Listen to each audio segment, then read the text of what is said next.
ஆண்டவரும் அருமை இரட்சகருமாகிய இயேசு கிறிஸ்துவின் நாமத்தில் உங்களை நான் வாழ்த்துகிறேன். சங்கீதம் 32வது வசனத்தை 32ஆம் சங்கீதத்தை நாம் வாசித்து இந்த வீடியோக்குள்ளே நாம் இந்த காணொலிக்குள்ளாக நாம் கடந்து செல்லலாம்.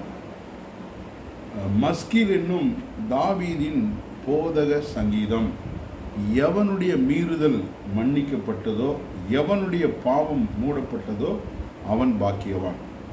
எவனுடைய அக்கிரமத்தை கர்த்தர் எண்ணாதிருக்கிறாரோ, எவனுடைய ஆவியில் கபடில்லாதிருக்கிறதோ அவன் பாக்கியவான் என்று சொல்லி இந்த வசனத்தில் நம்ம என்ன செய்கிறோம், வாசிக்கிறோம். எனக்கு அன்பான தேவனுடைய பிள்ளைகளே, நான் 3 மிஷனரி நிறுவனங்களிலே ஊழியங்களிலே நான் பணி செய்ததினாலே அந்த அனுபவங்களைத்தான் நான் உங்களோடு கூட பகிர்ந்து கொள்ள நான் விரும்புகிறேன். ஒருவேளை இதில் நான் யாருடைய மனதையும் நான் புண்படுத்துகிறதோ அல்லது யாரையும் குற்றப்படுத்துகிறதோ யாரையும் வேதனைப்படுத்துவதோ என்னுடைய நோக்கம் அல்ல. ஏனென்றால் வருகிற ஒருவேளை இளம் தலைவர்கள் இந்த வீடியோவை பார்த்து நீங்கள் இதனால் உங்களுடைய வாழ்க்கையில் ஒரு மாற்றங்கள் வர வேண்டும் என்பதற்காக தான் இந்த வீடியோவை நான் பதிவு செய்கிறேன். ரெண்டாவது, நம்முடைய வாழ்க்கையில் நடந்த வரலாறுகளை நாம் மற்றவர்களுக்கு நாம் தெரிவிக்க வேண்டும். இது ஒரு பெரிய ஒரு அடையாளமாக இருக்கும் என்று சொல்லி நான் விசுவாசிக்கிறேன். ஆண்டவருடைய நாமம் மகிமைப்படுவதாக. ஆண்டவர் நல்லவர், அவருடைய கிருபை என்றும் உள்ளது. ஆண்டவருடைய நாமத்திற்கு மகிமை உண்டாகட்டும். இந்த நாளிலும் கூட என்னுடைய நினைவுக்கு இருக்கிறதை எல்லாம் நான் பகிர்ந்து கொள்ள நான் விரும்புகிறேன். ஆண்டவர் நல்லவர். எங்களுடைய வாழ்க்கையில் இந்த பைபிள், ஆண்டவராகிய இயேசு கிறிஸ்து, சபை, பரிசுத்தம், உண்மை, அன்பு, இதெல்லாம் எங்களுக்கு ஒரு எட்டாத ஒரு விஷயம். எங்களுடைய வாழ்க்கையில் நான் எனக்கு நினைவை திறந்ததிலிருந்து பார்த்தா அதெல்லாம் ஒரு பெரிய ஒரு காரியம் அல்ல. அதாவது ஒரு மனிதன், கடவுள் ஒரு மனிதனின் எந்த நோக்கத்திற்காக படைத்திருக்கிறார் என்றோ, அல்லது ஆண்டவராகிய இயேசு கிறிஸ்து தான் உண்மையான தெய்வம் என்றோ, அல்லது ஆண்டவர் நமக்காக அடிக்கப்பட்டார் என்றோ எங்களுக்கு அதெல்லாம் அந்த நாலேஜில் அல்ல. எனக்கு தெரிந்து என்னுடைய தகப்பனார், நான் ஒரு சாதாரண ஒரு என்ன சொல்கிறதுனா ஒரு பனை ஓலையினால் செய்யப்பட்ட ஒரு வீட்டில் தான் நான் என்ன செஞ்சேன் இருந்தேன். மேலே பனை ஓலை போட்டிருப்பாங்க. அது வருஷம் எங்கள் வீட்டில் அதை 1 வருஷமோ 2 வருஷமோ கழித்து அதை அந்த ஓலையெல்லாம் வெட்டி அதை விரித்து அதுக்கு மேலே மண் கல்லெல்லாம் வைத்து அதை அகலப்படுத்தி அதற்கு பின்பு அந்த கூரை வேயப்படும். அப்படிப்பட்டதான ஒரு வீட்டில் தான் நாங்கள் வளர்ந்தோம். ஆண்டவர் நல்லவர். அப்படிப்பட்டதான ஒரு வீட்டில் தான் நான் வளர்ந்தேன். எங்கள் வீட்டுக்கு முன்னாடி ஒரு பெரிய கிரவுண்ட் ஒன்று இருக்கும். அந்த கிரவுண்டில் பக்கத்தில் ஒரு சங்கம், அது சங்கம்னு சொல்லுவாங்க. அந்த சங்கம், அந்த சங்கத்துக்கு முன்னாடி பெரிய கிரவுண்டு. அதில் தான் நாங்கள் எல்லோரும் என்ன செய்வோம், விளையாடுவோம். அப்பொழுது நான் சிறு வயது இருக்கும் பொழுது அங்கே 2 ஆசிரியர்கள், டீச்சர் வருவாங்க, 2 பேர். அவர்கள் அங்கே ஞாயிறு பள்ளியை நடத்துவார்கள். எங்கள் ஊரில், எங்கள் தெருவில் கிறிஸ்தவர்கள் இருக்காங்க, எனக்கு தள்ளி இருக்கிறாங்க. எங்கள் வீட்டுக்கு பக்கத்தில் எங்களுடைய அந்த கம்யூனிட்டியில் அந்த கிறிஸ்தவங்கிறது ரொம்ப அரிதாகவே இருந்தார்கள். அப்படிப்பட்ட அந்த இடத்துல அவர்கள் ஞாயிறு பள்ளியை அவர்கள் நடத்துவார்கள். 2 பேர் வருவாங்க. 2 டீச்சர் என்ன செய்வாங்க அப்படின்னா பாடல் பாடுவாங்க. அப்போ தான் இந்த கோழி தன் குஞ்சுகளை கூட்டி சேர்ப்பது போல கூவி அழைக்கிறாரை ஜீவன் தந்த இரட்சகர் என்று சொல்லி அங்கே பாடுவாங்க. அப்புறம் கற்பாறையின் மேல் கட்டினவன் புத்தியுள்ளவன், அந்த பாட்டு பாடுவாங்க. அப்புறம் நிறைய பாடல்கள் அவங்க பாடி சொல்லுவாங்க.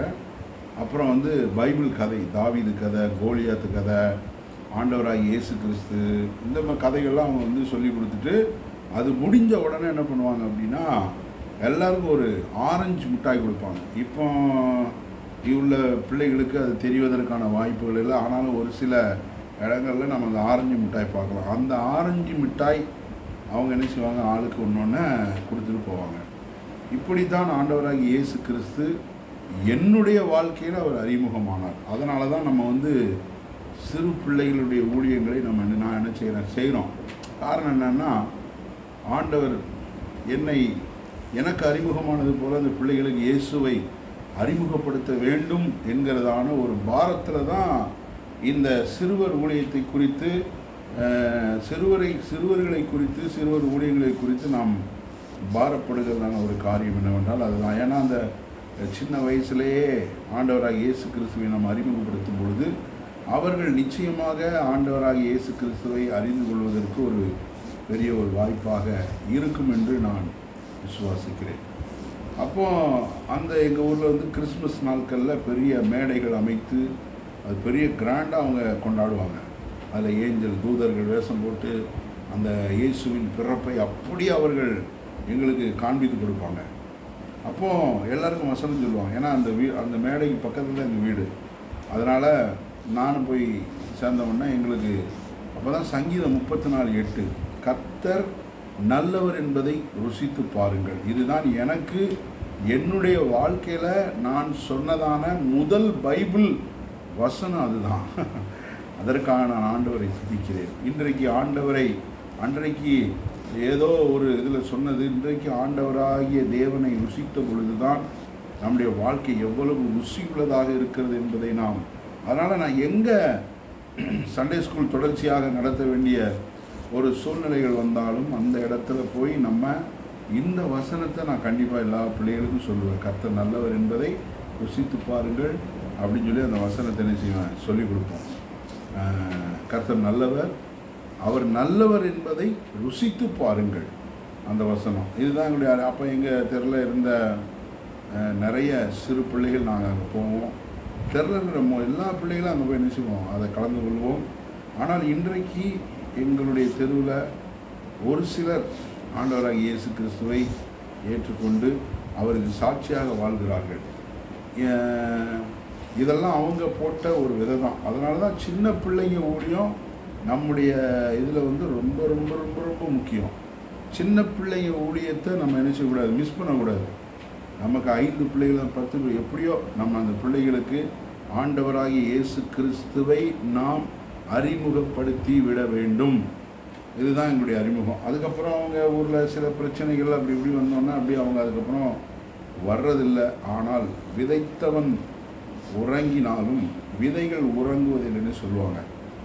அதே போல் அவர்கள் போட்ட விதையானது ஏற்ற காலத்திலே அது பலன் தருகிறதாக இருக்கிறது.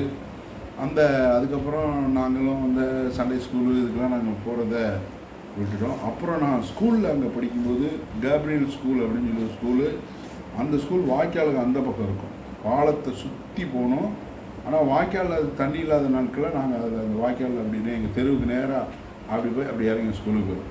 அப்போ அந்த ஸ்கூலில் இருந்து என்ன செய்வாங்க அப்படின்னா, கன்வென்ஷன் மீட்டிங் நடக்கிற அந்த இடத்துக்கு கூப்பிடுவாங்க. எங்கே அப்படின்னா பாளையம், அந்த ஸ்கூலில் இருந்து பெருமாள்புரம் அங்கே இருக்கக்கூடிய குட் நியூஸ் மிஷன் என்கிறதான பாஸ்டர் ராஜேந்திரன் அவர்களுடைய சபையில் நடக்கிற பெரிய கன்வென்ஷன் கூடுகையில் நாங்கள் எங்களை ஸ்கூல்லேருந்து அழைச்சிட்டு போவாங்க.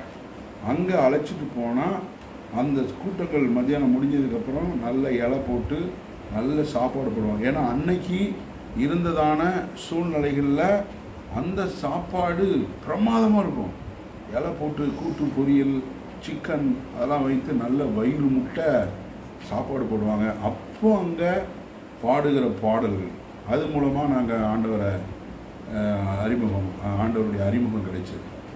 அதற்கு பின்னாடி என்னுடைய நண்பன் ஒருத்தர் டிபிஎம் கிறிஸ்தவர்.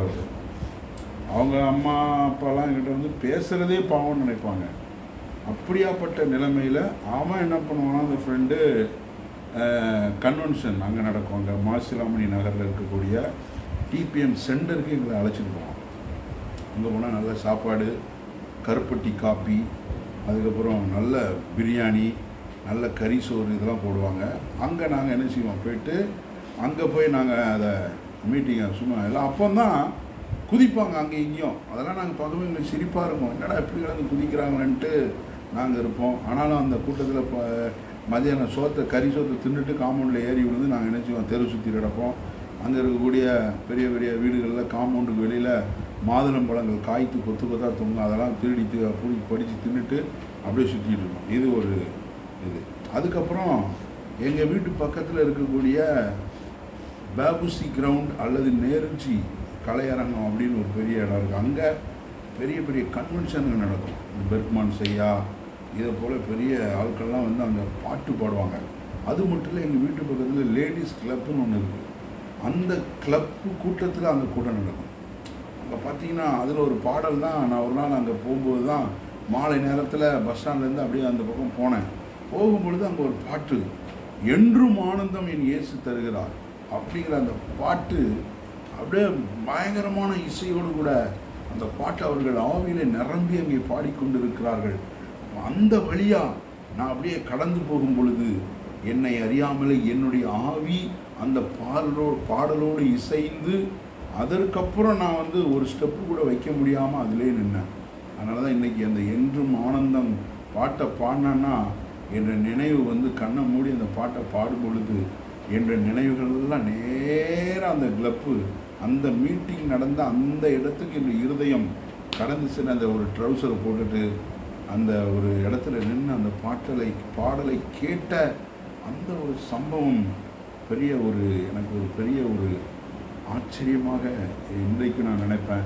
அதனால் என்றும் ஆனந்தம் என் இயேசு தருகிறார் என்கிற பாட்டை நான் வந்து 5 ஞாயிற்றுக்கிழமை 4 ஞாயிற்றுக்கிழமை ஒரு ஞாயிற்றுக்கிழமையாவது அந்த பாட்டை நினச்சிங்க நான் வந்து நினைவுபூர்வம் அல்லது குடும்ப ஜெபத்தில் அல்லது தனியாக போகும்போது அந்த பாட்டை கேட்கும்போது எனக்கு ரொம்ப அந்த ஆனந்தமாக இருக்கும்.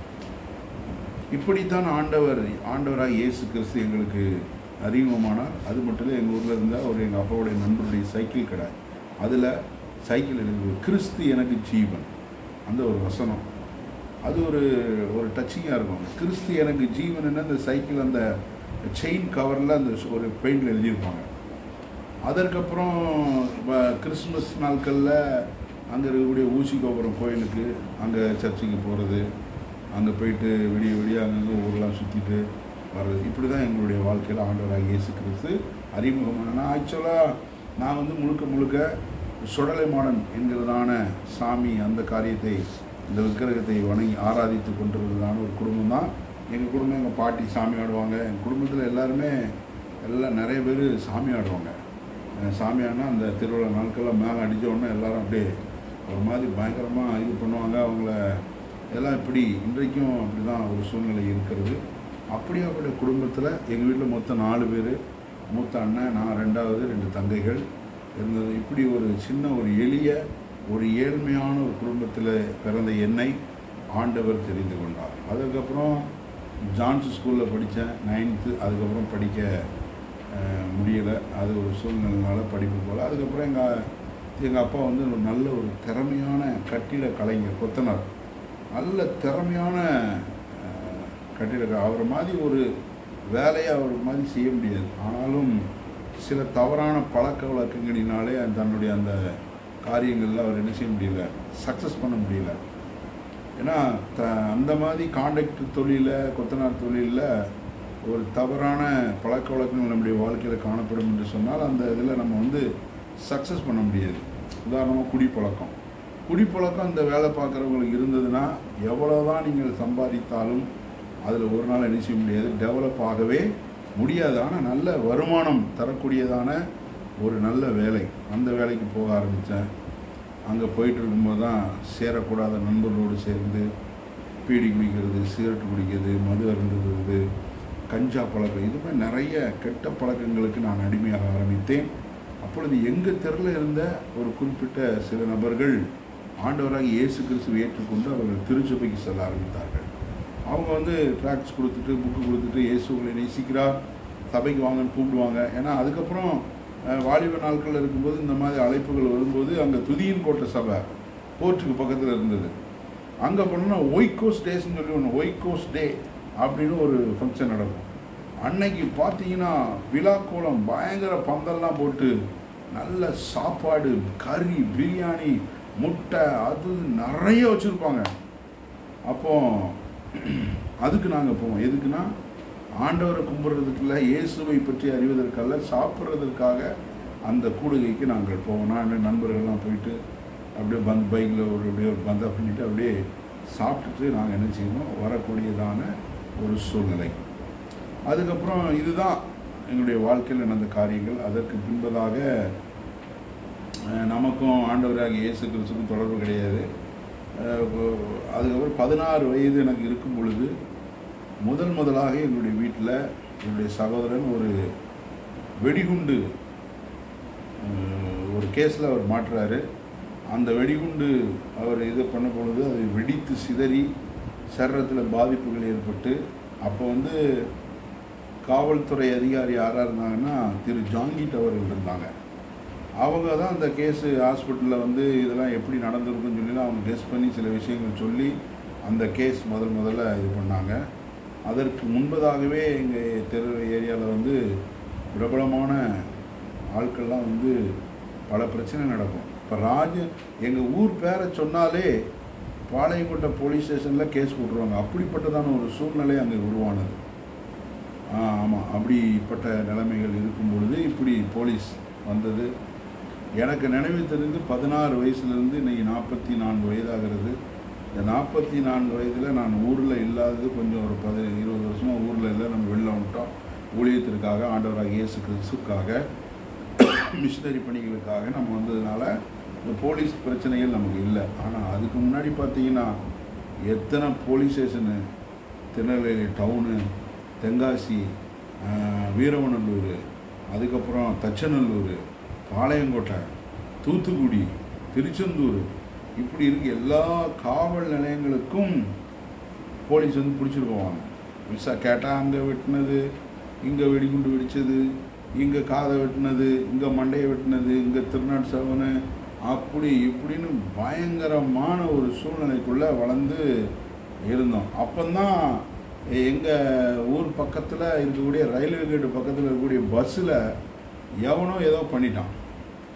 உடனே என்ன பண்ணிட்டாங்க, பக்கத்தில் எங்கள் ஊரில் இருக்குன்னா எங்கள் ஊரில் காலையில் நிறைய பசங்களை பிடிச்சி போயிட்டாங்க. ஏன் இதை சொல்கிறேன் அப்படின்னா, கிறிஸ்தவர்கள், அதாவது கிறிஸ்தவ காவல்துறை அதிகாரிகளாக இருக்கிறவங்க ஆண்டவருக்கு பயந்து செயல்பட வேண்டும் என்பதற்காக உங்களுக்கு சொல்கிறேன். அங்கே ஒரு காவல் அதிகாரி இருந்தார். அவர் பாருங்கள், அந்த சம்பவத்தை பண்ணினவன் யாருன்னு கூட விசாரிக்காமல் 3 அப்பாவி இளைஞர்களை பிடித்து அங்கே என்ன பண்ணாங்க, அவங்க மேலே பொய் கேஸ் போட்டு மதுரை ஜெயிலில் கொண்டு போட்டாங்க. மதுரை அது 3 பேரும் பார்த்தீங்கன்னா பல்லு விளக்கிட்டு இருந்தவன், அவனெல்லாம் பிடிச்சிட்டு போய் அவர் கேஸ் போட்டார். அவர் யாருன்னு கேட்டால் ஒரு பயங்கரமான கிறிஸ்தவர். இன்றைக்கு அவர் கிறிஸ்தவராக இருக்காருன்னு சொல்கிறாரு. ஆனால் நம்ம நினைக்கிறோம், நம்ம ஒரு நீதியற்ற செயலை, நேர்மையற்ற செயலை செஞ்சுட்டு நம்ம ரிட்டையர்ட் ஆனதுக்கப்புறம் நான் பைபிள் ஜபம் அப்படின்னு போனால் அதனுடைய காரியங்கள் மாறும் என்று நினைக்கிறோம். ஆனால் அப்படி அல்ல. ஆண்டவர் மன்னிப்பார். ஆனால் அது விளைவுகளை நாம் சந்திக்க வேண்டும். நம்முடைய மனசாட்சி குத்தும். நம்மால் பாதிக்கப்பட்டவன் அவன் ரட்சிக்கப்படாத வரை அவன் நம்மளை சபித்து கொண்டே இருப்பான்.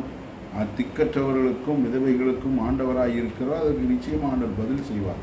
அவர் இந்த மாதிரி ஒரு வேலையை என்ன செஞ்சிட்டாங்க அப்படின்னா பண்ணிட்டாங்க. அது ஒரு பொய் கேஸை போட்டு அந்த 3 பேரையும் என்ன செஞ்சிட்டாங்க, ஜெயிலதி போட்டு. அது அந்த டைமில் நாங்கள் ஊர்லேயே இருக்கல. நாங்கள் எல்லாம் ஊரை விட்டு எஸ்கேப் போயிட்டோம். நான் அப்பா அம்மா எல்லாருமே இருந்தாங்க. நாங்கள் எல்லாம் ஊரை விட்டு போயிட்டோம்.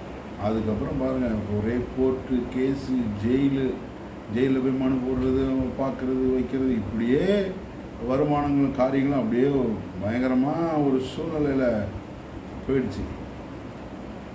எனக்கு 19 வயது இருக்கும் பொழுது தான் 19 வயது இருக்கும்போது 1999 தான் மீண்டுமாய் ஆண்டவராகிய இயேசு கிறிஸ்து என்னை அவர் தொட்டார்.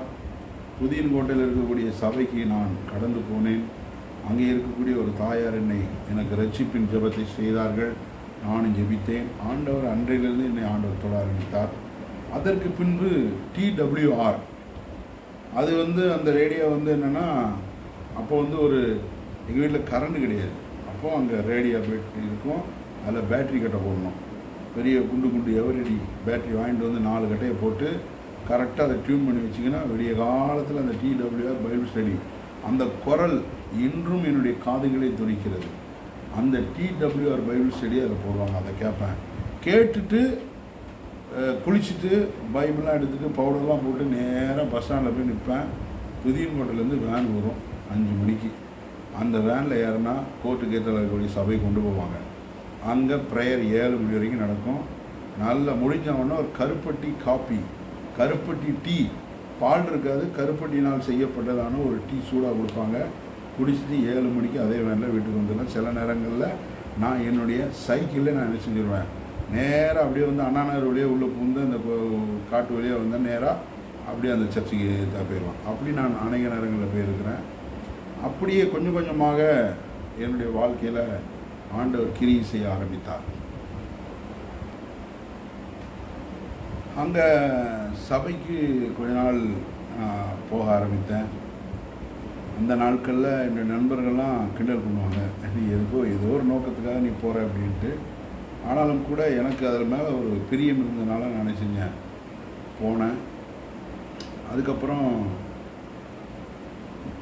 சில சூழ்நிலை நிமித்தமாக நான் வந்து திரும்பி அங்கே என்ன செய்ய போக முடியல. அங்கே நடந்த ஒரு சில பிரச்சனைனால ஒரு பயங்கரமான ஒரு சண்டை, சபைக்குள்ளாகவே அங்கே ஒரு சண்டை வரக்கூடிய சூழ்நிலை வந்ததுனால அது ஒரு பெரிய ஒரு பிரச்சனையாகி பாஸ்டர் சதீஷ் சிங் அண்ணா அவங்க தான் அதை சமாதானம் பண்ணி எங்களை அவருடைய காரில் கொண்டு வந்து பாளைய பஸ் ஸ்டாண்டில் அவர் என்ன செஞ்சார், அந்த இதில் விட்டுட்டு போனார்.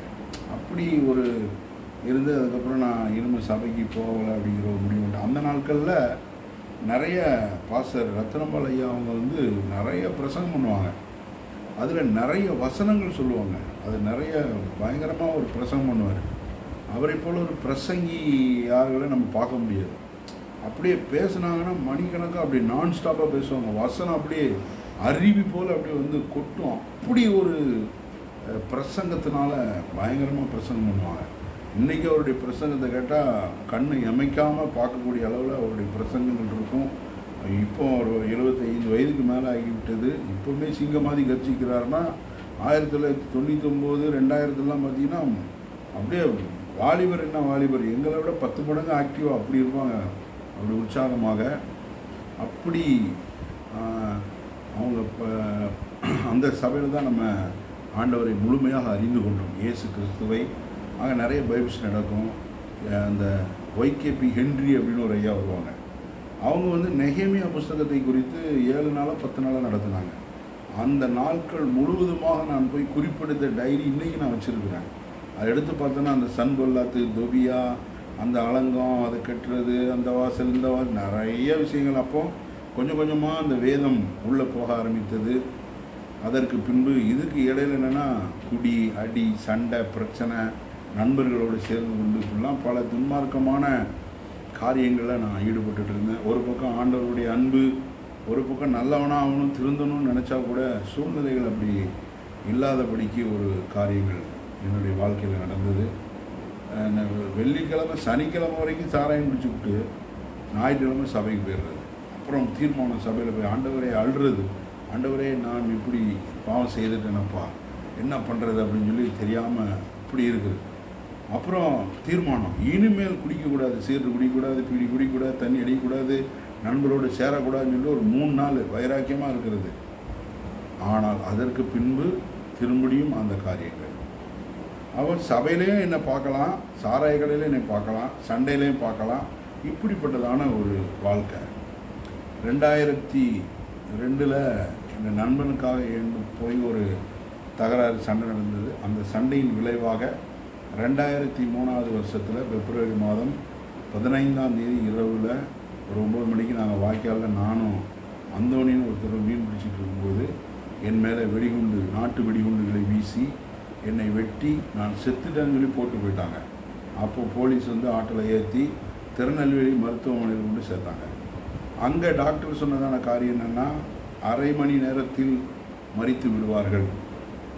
என் நண்பர் வந்து கடந்த நாட்களில் பார்க்கும்போது சொன்னான், என் மனைவிட்ட அவன் சொல்லும் பொழுது சொன்னான், உடம்பெல்லாம் மண்ணுக்குள்ளே புரண்டு கிடந்தான், ஆனால் 10 நிமிஷத்தில் செத்துவான்னு சொல்லி டாக்டர் சொன்னாங்க, நாங்களாம் ரொம்ப வருத்தப்பட்டோம் அப்படின்னு. இன்னொரு நண்பர் சொன்னார், நாங்கள் வந்து நேரடியாக கேட்கும்போது பிழைக்கிறது கஷ்டம் அப்படின்னு சொன்னாங்க அப்படின்னு நிறைய பேர் சொன்னாங்க, பார்த்தவங்களாம். இப்போ அப்படிப்பட்ட சூழ்நிலையில் நான் இருக்கும் பொழுது தான் ஆண்டவராகிய இயேசு கிறிஸ்து என்னை ஆண்டவர் மீண்டுமாக அவருடைய வசனத்தை எனக்கு ஆண்டவர் காண்பித்தார். ஆபத்து காலத்தில் என்னை நோக்கி கூப்பிடுகிற வசனம் எனக்கு வந்து ஒரு திரை ஸ்க்ரீனில் காமிக்கிற மாதிரி காமிக்கப்பட்டது. அப்போ நான் இயேசுவே என்னை காப்பாற்றணும், இயேசுவே என்னை காப்பாற்றணும்னு சொல்லி நான் கத்த ஆரம்பித்தேன். இந்த டைமில் தான் JM1 மேஜிஸ்ட்ரேட் அவர் வந்து மரண வாக்குமூலம் என்னிடத்தில் வாங்கி சென்றார்கள். அதற்கு பின்பு என்னென்னு தெரியல, நான் அன்கான்சியஸ்.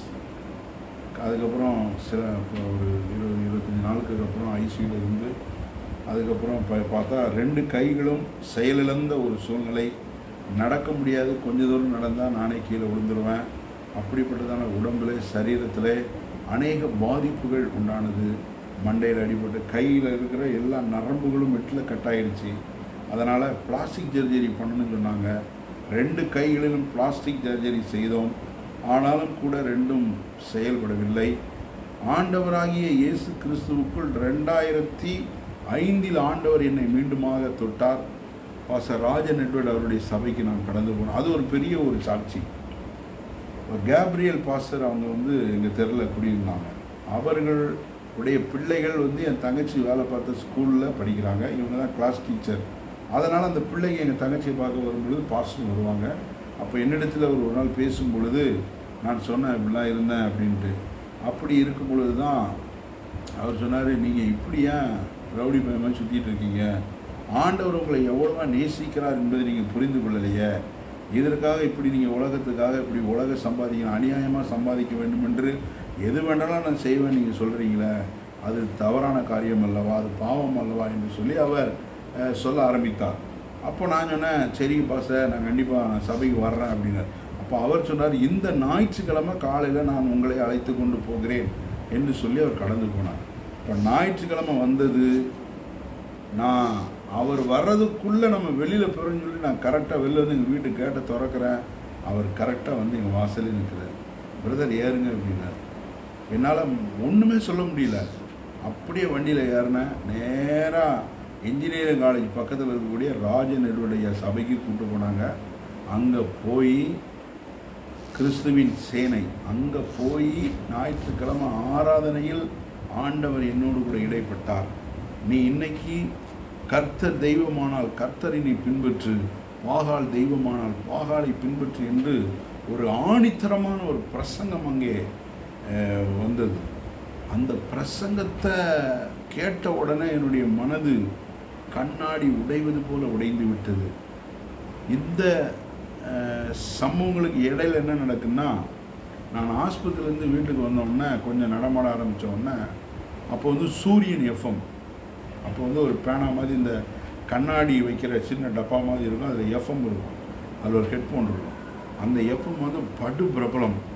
அந்த நேரத்தில் என்னுடைய நண்பர்கள் அந்த எஃப்எம் வாங்கிறதுக்கு போயிருக்காங்க. என்னை வெட்டினவருடைய அண்ணங்கடை பக்கத்தில். அவர் ஒன்றே பயந்து போய் என்ன பண்ணார், போலீஸ் ஃபோன் பண்ணிட்டார், இந்த மாதிரி கூட்டமாக வர்றாங்கன்ட்டு. போலீஸ் வந்து ஒரு 6-7 பேர் பிடிச்சி போயிட்டாங்க. பாதிக்கப்பட்டவன் எனக்கு சப்போர்ட் பண்ணலை. எவன் என்ன இது பண்ணினானோ அவங்களுக்கு ஆதரவாக அந்த அதே கிறிஸ்தவ இன்ஸ்பெக்டர் என்ன பண்ணாருன்னா, எல்லார் மேலேயும் பொய் கேஸ் போட்டார். நாங்கள் போய் அவங்கள அருவாளை கொண்டு வெட்ட போனோம் அப்படின்னு சொல்லிட்டு ஃபைனான்ஸ் 6 பார்ட் 1, ஃபைனான்ஸ் 6 பார்ட் 2, அப்புறம் அது இது லொட்டு லொசுக்குன்னு ஒரு 6-7 செக்ஷனை போட்டு நேராக ஒரு சிலர் வந்து முன்ஜாமீன் வாங்கக்காக இது பண்ணிட்டாங்க. நான் எங்கள் அப்பா இன்னும் ஒரு 5-6 பேரை பிடிச்சி பாளையங்கோட்டை ஜெயிலில் போட்டாங்க. பாளையங்கோட்டை ஜெயிலில் இருக்கும் பொழுது தான் அந்த ஜெயிலுடைய சூழ்நிலைகளை நான் புரிந்து கொண்டேன். ஆண்டவர் வந்து ஜெயில் எப்படி இருக்கும் என்று என்னை காண்பிப்பதற்காக அங்கே கொண்டு போனால் நான் விசுவாசிக்கிறேன்.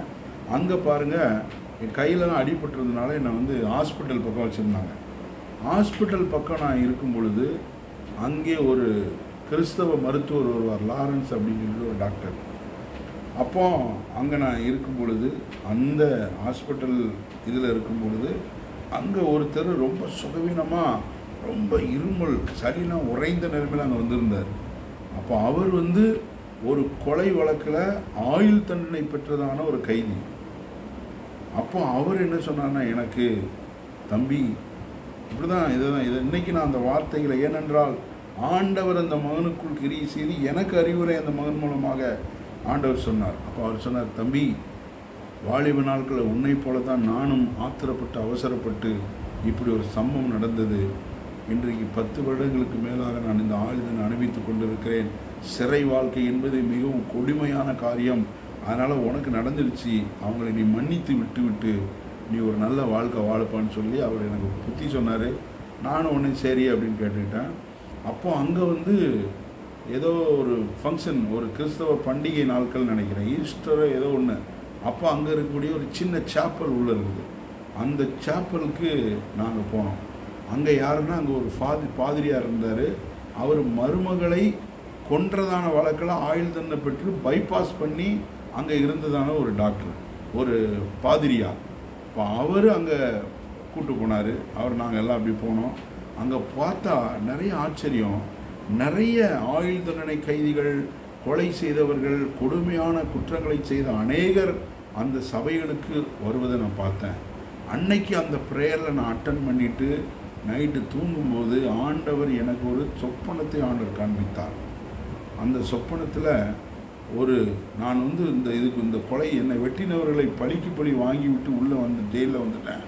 எனக்கு தண்டனை கொடுக்கிறார்கள். அப்பொழுது அங்கே என்ன நடக்கும் அப்படின்னா, கம்பிகளுக்கு பின்னாடி இருந்து ஒரு இருட்டாரிலேருந்து நான் கத்துறேன், ஐயோ என்னை காப்பாற்றுங்கள் காப்பாற்றுங்கள்ன்று.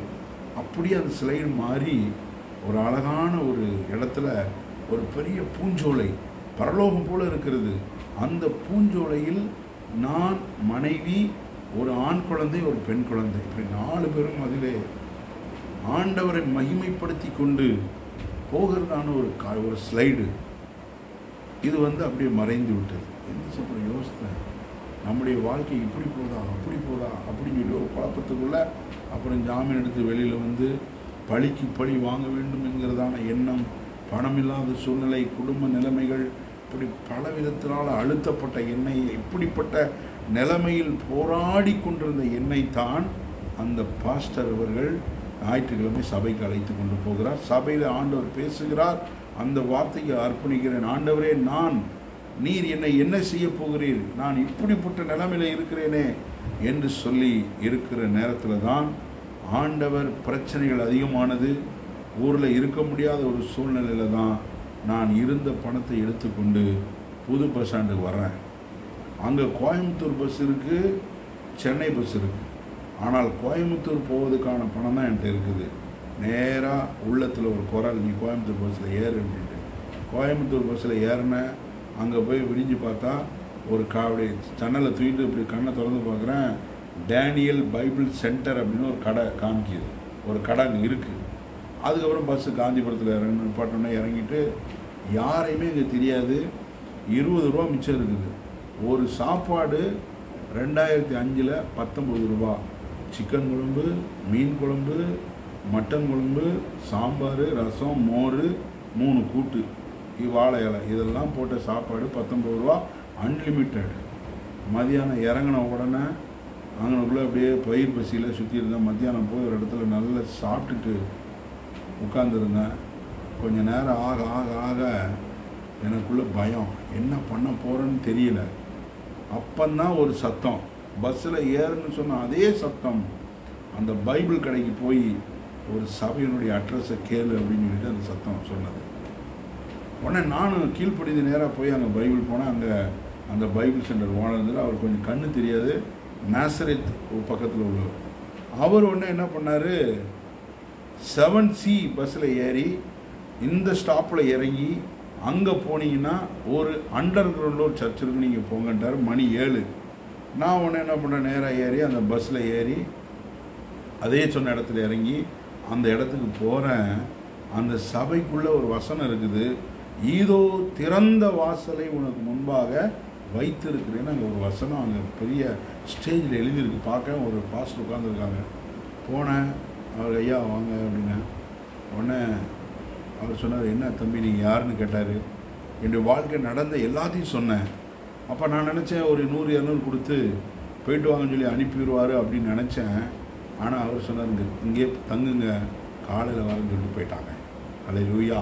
இப்போ ஆண்டவர் பாருங்கள், நம்மை தெரிந்து கொண்டது மட்டும் இல்லை, நம்மை உருவாக்குவதற்கான ஒரு இடத்தையும் ஆண்டவர் ஆயத்தப்படுத்துகிறார். எவ்வளோ பெரிய ஒரு ஆச்சரியமான காரியங்கள் என்று சொல்லி நாம் பார்க்க வேண்டும். அன்பான தேவனுடைய பிள்ளைகளே, ஆண்டவர் எவ்வளோ நல்லவராக இருக்கிறார். எங்கேயோ பிறந்து எப்படியோ வளர்ந்து நமக்கு ஆண்டவர் வந்து அறிமுகப்படுத்தி நம்மளை கொண்டு போய் மரணப்படைகளை காப்பாற்றி, அதெல்லாம் நிறைய அந்த ஆஸ்பத்திரி அனுபவங்கள், அதை தனியாக ஒரு வீடியோ போடலாம். அதுக்கப்புறம் இந்த சிறைச்சாலை அனுபவங்கள், அதை ஒரு வீடியோ நம்ம கண்டிப்பாக போடலாம். இப்படி நிறைய ஆண்டவர் நம்மை குறித்ததான திட்டங்களும் நோக்கங்களும் அவர் வைத்திருக்கும் பொழுது ஆண்டவர் நம்மை ஒரு பொழுதும் அவர் கைவிடுவதில்லை. ஆண்டவர் அதற்கு நேராக நம்மை ஆண்டவர் நடத்தி கொண்டு போவதற்கு அவர் உண்மையுள்ளவராயிருக்கிறார். எவ்வளவு ஒரு ஆசீர்வாதம்! கர்த்தர் நல்லவர், அவருடைய கிருபை என்றும் உள்ளது. அப்படி ஆண்டவர் ஆசீர்வாதத்துக்குள்ள நடத்தினார். கோயமுத்தூரில், திருநெல்வேலியில் பிறந்த என்னை ஆண்டவர் கோயமுத்தூருக்கு கொண்டு வந்தார்.